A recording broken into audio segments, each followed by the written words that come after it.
threats to national security change every day. So we must keep on evolving, equipping ourselves to be able to mitigate any emerging threats. So if you hear of military modernization, it's not just a time to go and buy more weapons. We evaluate the threats, the possible threats that are there, and how to mitigate them.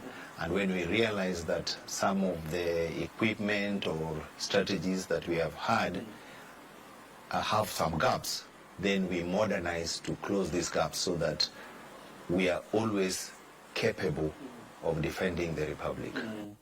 Let's talk about the upcoming recruitment of the officers of KDF, because, I mean, that always attracts a lot of attention from Kenyans whenever that time comes. First of all, start by explaining to us why the recruitment is annual. The military has a role, and to be able to perform this role, you require resources. The first and most critical resource is the human being. You need people, you need equipment, you need all kinds of resources. Now, we have a certain level of force, but as you know,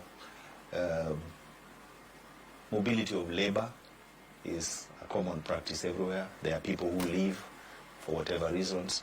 So every year we have to recruit to be able to maintain the level of desired force level we require.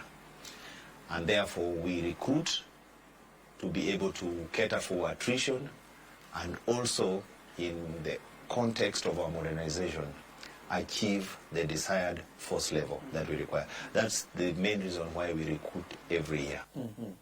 Let's talk about the criteria, or who do you target when you talk about recruitment? Without going into too many details, first of all, the person who wants to join the military, three things, if I can summarize them. One is the physical form of the person. Second is his medical status. And then third is his academic qualifications. So you can categorize everybody. You know, there are different trades and different entry levels, but those three areas are what we look at. Now, each area has detailed specifics, which if you read our advert, we clearly elaborate. If you want to join as a serviceman, if you want to join as a tradesman, if you want to join as a specialist, if you want to join as an officer cadet, all those various entry levels, the specifics are clearly tabulated. Under your leadership, you've put emphasis on the online submission of anybody who wants, to participate in this process. Why online? There are some which we are getting applications online, and there are some which we are going into the field. The online ones, actually, there are only two categories. This is the servicemen who are joining in as tradesmen. Now, you realize when we go to the field, the time is so short, you cannot scrutinize all the qualifications and the trades that this person has done. So we want him to submit all those online, so there's enough time to scrutinize all those details, so that by the time he comes for the interview, we know who we are getting. That is why we do online for tradesmen. Same as specialists. You know, specialists, you've done so many other courses. So the online will enable us to have enough time to go through all your credentials. The others who we only need your age, physical status, and your education, we do it in the field. So the general servicemen, we do it in the field. GSO officers, we do it in the field. GSO officer graduates, we do it in the field. So that's the main reason why we have some online and some in the field. This recruitment attracts a lot of attention. And part of it, General, is the tag that it's a corrupt process. You know, there are those who say you have to fork as much as 700,000 shillings to get a recruitment letter. We've had this, we've had people posting in Facebook that KDF is corrupt. It can't be that. We have put measures in place to warn everyone. Recruitment is free, and we want those who want to join because they're interested in serving in the military. Now, when I hear that somebody is paying 700 to join, honestly, as a CDF, I wouldn't want a soldier who has paid his way into the service. How will he serve? How will you defend your country if you've already paid 700,000 to join? This is not acceptable. But that said, we have warned every Kenyan that recruitment is free, and anybody who is soliciting money, you report. And we even provided a line to report anybody who is soliciting money. So every Kenyan with a mobile phone has received a message either through Safaricom or Airtel or Telecom. Yes, that warn them this recruitment is free. It's above board. You go to the field, you apply. If you are qualified, many applicants who qualify sometimes are not taken because the numbers we are taking is less than the total number of applicants. In fact, we in Kenya are lucky that we have this problem. Other countries in the developed world, they don't have people to join. So they ask people, please apply. Here in Kenya, we are telling people, apply, but we get such large numbers. So we use the best, the criteria that ensures regional balance, a criteria that ensures the candidates are qualified, and we get people who are qualified. Other than, incidents of bribery that largely are reported, have you encountered, other forms of reported malpractices during the recruitment? These malpractices are many. In fact, the worst for us are those who masquerade as military officers. So to the public, they are seen as military officers, and they are not. In fact, in this current recruitment, there's a case which is being investigated of a civilian, a fraudster, who was showing people his photo that he's in a military uniform and is a general, until it became suspicious when it got to us. This person has never served in the military. So that is the unfortunate bit. Those who masquerade as military officers, they go con people, and they are not in the military. To the civilian, everybody says this is KDF person has conned me. But we take it seriously. Every reported case is investigated. If it involves our staff, you go through the disciplinary process, and it is very, very severe. If it is a civilian, we hand you over to the police so that the law takes its due process. Kindly take us through, because when we talk about a civilian, one obviously assumes that it will go through the normal criminal process that is in court. But for a person within the KDF ranks, what exactly happens to them? Because you talk about a process, but what exactly happens to them, and how many cases have you been able to deal with? Several cases. For example, in the last recruitment, those who are involved in recruitment malpractice, many of them have been going through court-martial. Some of them have been jailed. Some of them, the court-martial is still going on. Some of them were dealt with summarily. We have our KDF Act, where if there's an offense, you can be charged with KDF Act, a certain section, and you are dealt with summarily. So all this, depending on the severity of the case, we use our internal processes to deal with them. And let me tell you for free, this one, there is no way you can be involved in a malpractice and it is swept under the carpet. There is a possibility, because of the vagaries, or so to say, the other effects of technology, that one is likely to fake their documents. How do you deal with that? We have officers on ground who check those documents, and sometimes when they are fake, they can tell. But even if you try to fake it to the extent that it is not detectable in the field, once you join, every document is verified, from ID, from certificates that you submitted, and however long you'll have served, even if it is 1 year, you will be arrested and you'll be taken through the due process. And this goes on every year. And I want to warn Kenyans, if you have a fake certificate, please don't appear in the field, or don't even submit your applications, because we will find out. Why probably people go to the extent of faking these documents is because once I have my foot, inside KDF, the rest will sort itself out. Are there instances when, even when you have a calling letter, you're likely to be turned back? Yes, many times. If you have, you see, for example, even if you have a calling letter from the field, and one of the criteria was not met, for whatever reason, a separate group of people are going to, you are going to undergo the checks again when you report. If anything is not meeting the required standards, you will still go home, even if you have a genuine letter. So if you have anything fake, for example, something was not seen, maybe by mistake, and you report, we'll still take you through the verification of your documents and medicals, and if any is found to have fallen short, unfortunately, we'll still send you home.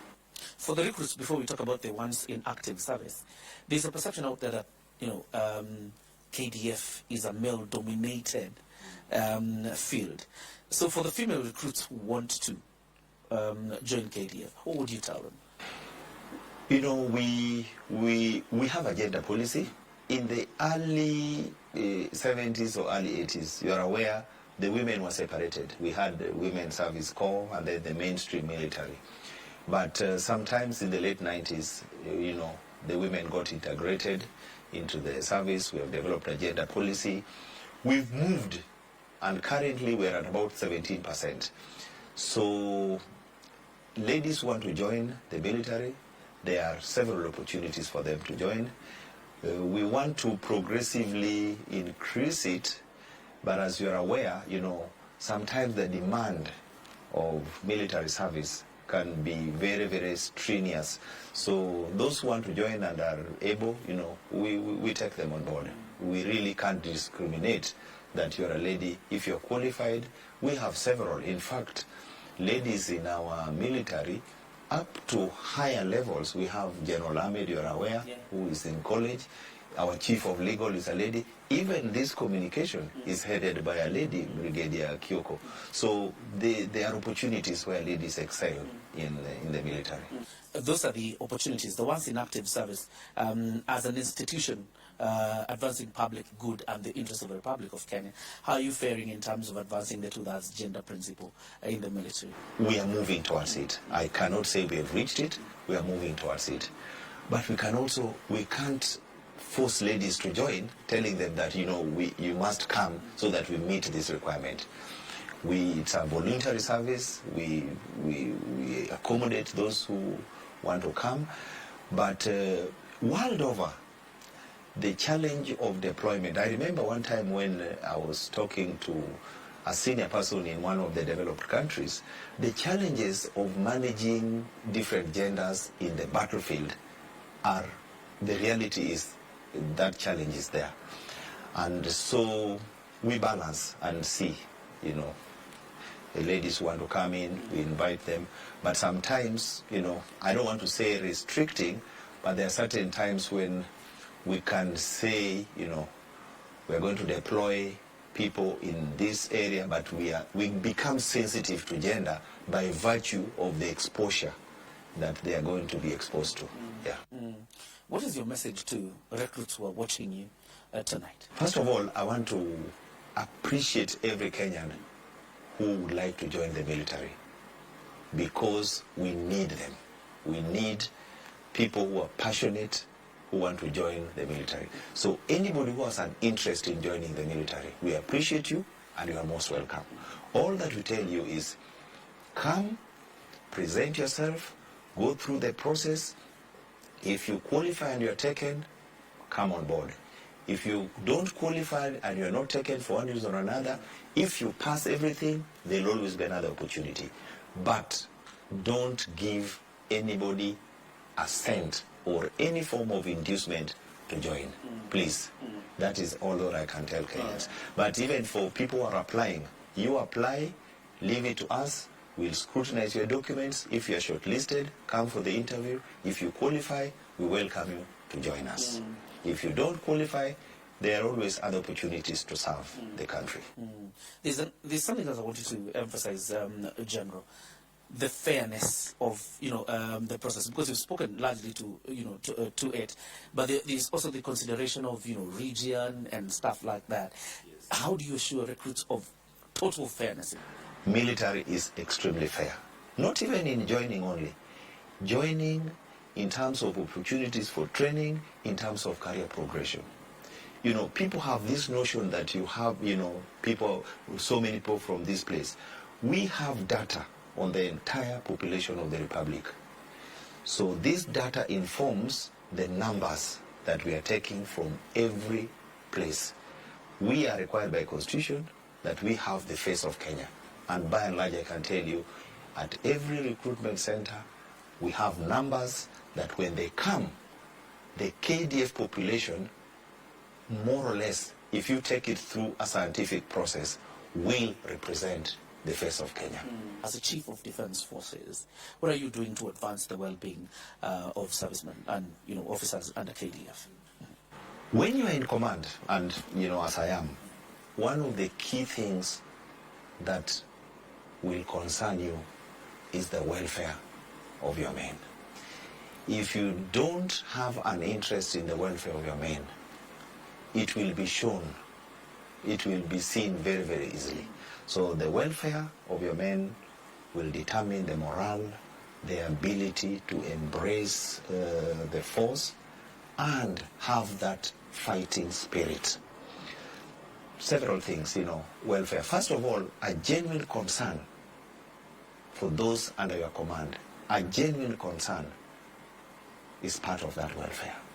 Ensuring that you train them to the level that is required for them to perform their mission.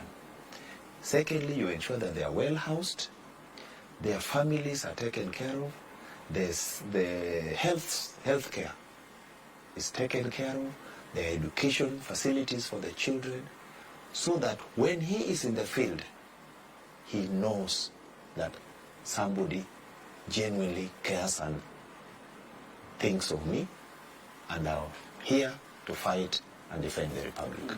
I want to tell you, so much has been done with and without elaborating that, you know, like I have done this, I have done this, I have done this. It preoccupies my mind every single day that welfare of men and women in KDF is taken care of so that they are available, ready to perform that mission. Well, how would you want your legacy to look like after General Francis Ogolla has exited? When I leave, let Kenyans judge me. But I want to leave an effective military, respected world over, and will be able to deliver on its mission wherever, whenever. Yeah. Demystifying General Francis Ogolla, other than the serious military man we see, the chief of Kenya's defense forces, what does General Francis Ogolla do when he is not in command? Well, you know, as a person, Yeah. first of all, I like to read. Yeah. I like to read. And I used to love golf. But the day I was appointed the Chief of Defense Forces, I more or less kept my golf clubs aside. And I said, let me focus on this job wholeheartedly. I ran with soldiers twice a week, you know, just to keep fit. And I like to be sometimes alone to reflect, you know. If I can get 2-3 hours a day to be by myself, I like that. I enjoy it. Yes. Absolutely. Thank you very much, General. Thank you so much. I appreciate it. And we wish you all the best in dispensing your mandate. Thank you very much. We're speaking to General Francis Ogolla, the Chief of Defense Forces. And of course, the assurance of a general is that the process upcoming is free and fair. So if you're interested and are passionate about serving in the military, go and apply. Thank you very much. Have yourself a blessed night.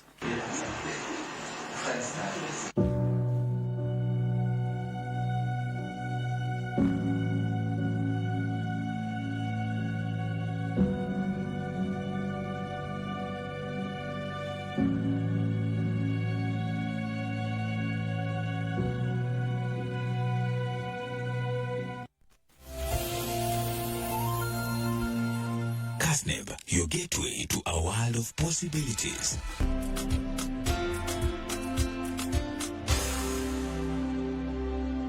Visit www.casneb.or.ke and enroll today. Casneb, shaping futures, transforming lives.